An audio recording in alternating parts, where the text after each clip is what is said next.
Interesting. Yeah. Here we go. Biggest loser in politics.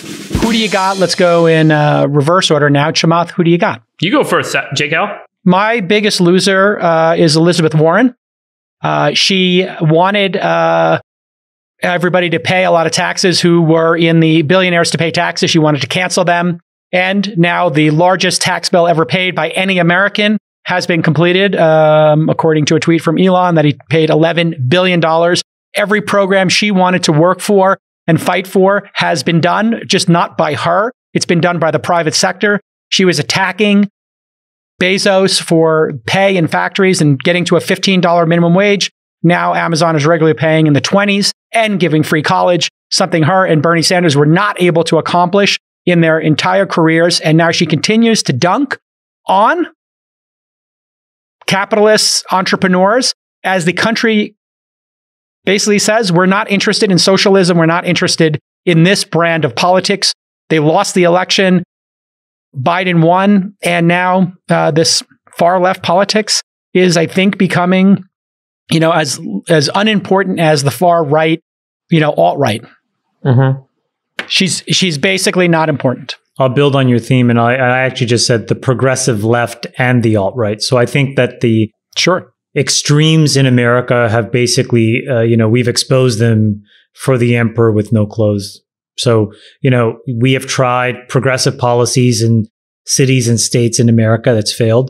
We've tried far-right politics at the federal level. That's basically crashed and burned as well. And now what you see is a wave of normalcy.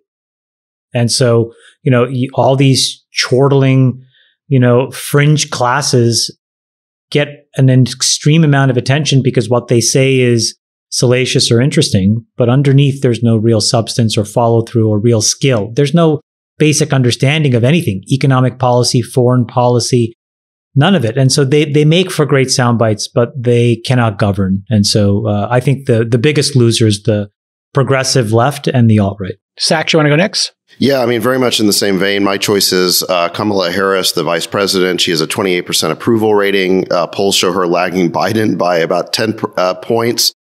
No vice president has polled this poorly since Dan Quayle was the butt of every late night joke about 30 years ago. And boy, am I really dating myself with that reference.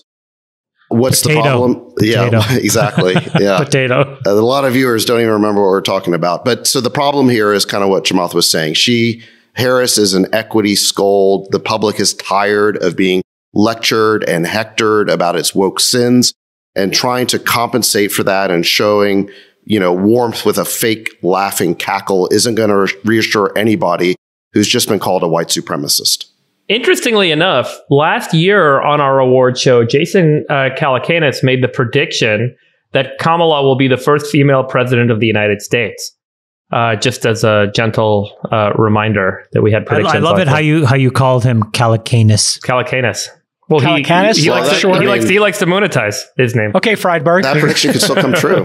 The prediction was made because I thought Biden wasn't going to make it through the first term because he's so old, and that he might not be able to function. That was right. Yeah. That may still happen. Yeah. I think I might stand by that prediction. That's right. We'll save it for the prediction show. Okay, we'll save it for a prediction show next week. We're taking no weeks off is the new rule here. All right, moving on. Oh, wait, I got my biggest loser. Oh, yeah, biggest loser, sorry. My biggest political loser is Tony Fauci. I feel like this guy got totally viced out this year. Determinism is a trap, right? In his role, you have to be deterministic, meaning you're saying you got to do X to get Y in order to get people to take action. And so, determinism was needed for clarity of action to get people to take the vaccine. And he said, hey, this is going to, ultimately end the pandemic. And the problem with determinism is it drives binary outcomes. You're either right or you're wrong. And in this case, he was wrong, right? He said, go get the vaccine, the pandemic will end. Everyone got the vaccine and the pandemic certainly didn't end, and it evolved and it became this very fuzzy gray math on where we sit today. And I think as a result, he completely lost credibility with a broad swath of people who otherwise would have been kind of still standing behind him. Because I do think he's an honest, just, forthright scientist, but in order to drive outcomes, he had to be very kind of stated, and it was a bit of a trap this year, and I think he got screwed. So poor Tony Fauci. Bless him, but it was a rough year. All right.